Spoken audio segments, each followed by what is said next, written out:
Hello everybody, we have some new cards that have been announced by content creators this time, mostly on Twitter or Twitch, and I wanted to of course give my thoughts on them. I did actually release one of the new cards, in fact. It was this one, Circe, or however you pronounce it. Pretty cool Scoia'tael card. We'll get into that and the rest of them right now, so let's just do that. What have we got first? Well, we have Primal Savagery. This is a Skellige card. It is a spell.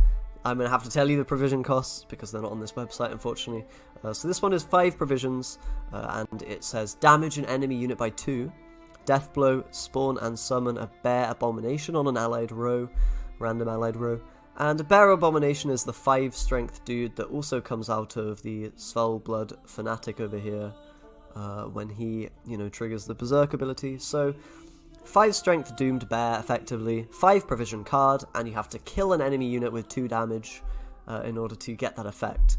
So pretty straightforward card, using the death blow mechanic a little bit more, which is cool. I really like that one. We already have it in things like Kedweni Revenant and Rivian Pikeman, is it? Or something like that. I don't know the exact name. I'm sorry, guys. But yeah, those cards already have death blow effects effectively in the current game. And they create some really interesting gameplay. You're trying to boost your guy or protect your guy, maybe shield them up to avoid their, death blow play, and the opponent's trying to do the same, in that they're trying to line it up, they're trying to damage you, knock your unit down to the right amount of strength. So I'm a really big fan of this mechanic just being applied more generally to other cards, and it makes sense in Skellige where they have a lot of damaging effects. Bear abominations as well might have some synergy associated with them, who knows, since there are multiple cards which are creating them or spawning them in some way, it seems like. So that's pretty cool. Not sure how viable this will be. It's a bit risky, of course. If you only get 2 damage off for 5 provisions, that's very bad. So only really going to be good in a round where you can definitely, make sure you can set up those, kills on enemy units. Although it is a spell, it is a special, so you can get rid of this with Coral, with your discards as well, just normally, if you don't want to play this. So I could imagine this being played alongside Coral in a lot of decks, if Coral doesn't get changed. It's 7 for 5 if it works, and often you want those, you want maybe a 5 strength spell like Demetrium Shackles, some decks are running that, or Trophy Catcher or whatever, for 4 provisions. So I could see that being played if not too much changes for Skellige in terms of them wanting to run Coral. But we'll see. Seems like a fair card and not too powerful, but also not too weak either, so that's nice to see. So next up we have Devil's Puffball. This is a neutral, neutral special, I believe, and it damages a unit by 2 and gives it poison, and the death blow of this is give poison to adjacent units. So I love the design of that. That's really cool. You're effectively like killing a unit and then poisoning other stuff, or maybe you've already poisoned a unit and you kill it with the poison and then it poisons everything else. It's like a contamination. Very cool effect, I think. Makes sense thematically. And yeah, even more support for poison. We already have a couple of Scoia'tael cards with that ability. So this might also mean there's poison for other factions if it's a neutral card. I mean, I'm not sure why this would be a neutral if you only have Scoia'tael that works with it. I guess it makes sense from a lore perspective that any faction would have access to this, but I think it might be safe to assume there'll be other poison cards in other factions. Could be wrong about that.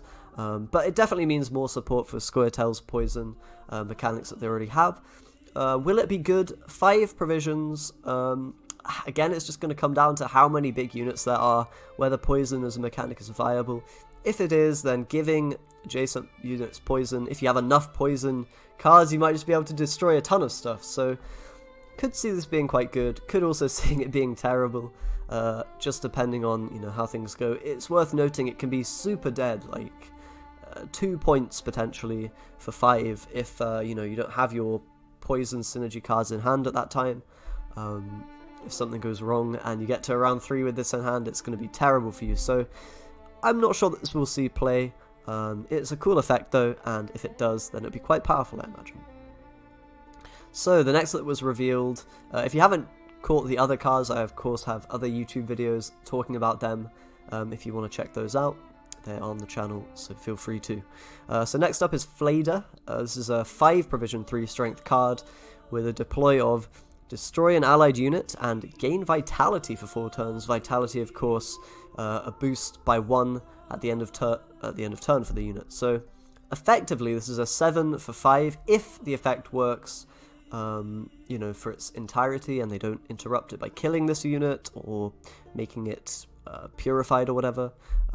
So you also have to destroy an ally, which can be a good thing in Death Wish, but typically you don't have these sort of cards like this. Is similar to Griffin, right? And it's in the way it works with Death Wish. It just destroys the unit, doesn't convert the strength to points in the same way that Cyclops or Harpy would, or Karen or whatever. So I'm not sure I see this being played in Death Wish decks. It's more likely a Gurnikora card, or maybe a Rakkus Queen as well. Could work in either of those sort of archetypes. But I don't know if it would be good. I mean, it can be 7 for 5 plus the destroy. In reality, is it going to be that much ever? They can probably just kill this or purify it most of the time. So I'm not sure I see this being particularly competitive or viable, but we'll have to wait and see how good and how prevalent vitality, purification, bleeding, all this other stuff is. If it's not a common thing, and if they aren't willing to waste, you know, 4 damage on this or whatever, then okay, it might be worthwhile throwing in your deck if you're playing at Rakkus Queen or Gurnikora. Either way, it's a pretty cool design. I like it, whether or not it's viable. It's nice that they're really playing with those new statuses. Very cool. So up next is the card that I revealed, Circe. This is a Scoia'tael Gold, 8 provisions, 4 strength, and harmony. It is a Dryad, of course, with the other harmony Dryad we have, which is this Dryad Ranger, of course. And yeah, basically, pretty powerful card. It has deploy, damage an enemy by 2. And Death Blow, boost a unit in your hand by 2. And it's worth noting you can choose which unit you boost with this.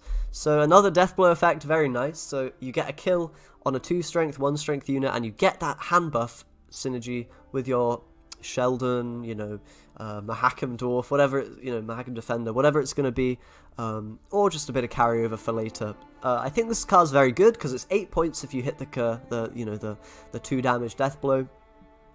8 points base is very nice with a little bit of carryover thrown in there as well, which is always good. And it has harmony on top of that, which is basically going to force removal from the opponent. So it acts as removal bait, or just a nice little engine on top of an 8-point play. So I think this is almost, I mean, it's pretty close to being like an auto-include card for Scoia'tael, I think. I might be wrong about that, but it seems very well costed. If you're able to, you know, set up the Death Blow effect, you're going to get value, a lot of value from this every time. It also is really cool in that it is incentivizing you to play stuff like Sheldon Skaggs, right, who's a dwarf, and the dwarf is then going to synergize with the harmony mechanic. So I love this card. It's like multifaceted, it has lots of keywords on it, and it's incentivizing that harmony gameplay through hand buff synergy, which I think is just awesome. Really, really awesome design, and I think that'll be quite playable. Very nice to see. Next up we have Watchman, which is a 5 provision neutral bronze, 4 strength, and it has an order effect of give an adjacent unit a shield. Pretty straightforward, nothing too crazy going on here.